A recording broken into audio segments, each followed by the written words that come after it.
February 1943, Tunisia. Near the shattered ridges of Kasserine Pass, American forces are being hammered by veteran German units of the Afrika Korps under Field Marshal Erwin Rommel. Shells tear through the dust-choked battlefield as communication lines collapse one after another, leaving entire units blind in the chaos. In the middle of this breakdown, a young signal soldier crawls through open ground, fixing a broken wire that could reconnect a lost American command. Then, without warning, a staff car stops nearby. General George S. Patton steps out, watching the soldier under fire.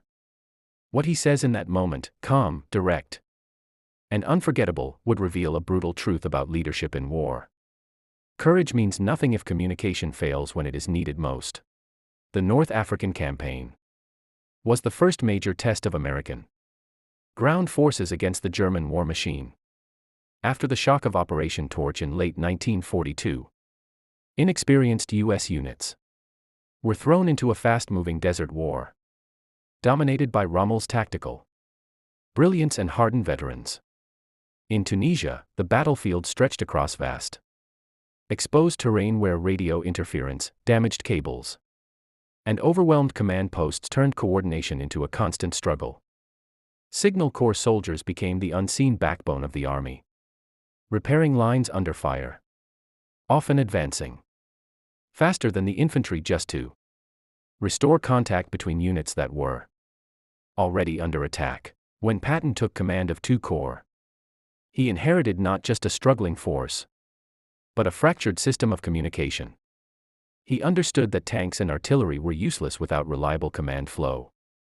Under his leadership, discipline was enforced with intensity. But so was respect for the men maintaining the lines of communication. Every repaired wire meant a saved battalion. Every second of restored contact meant survival. As Allied pressure increased and coordination improved, the Axis advance began to stall. Slowly, the tide in Tunisia shifted, not through a single decisive battle, but through countless moments where communication held just long enough to change the outcome.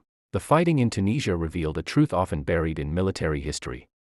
Wars are not only decided by frontline heroics, but by the fragile networks that connect command to action. Patton's battlefield presence and the silent courage of signal soldiers helped redefine how modern armies understood control under fire.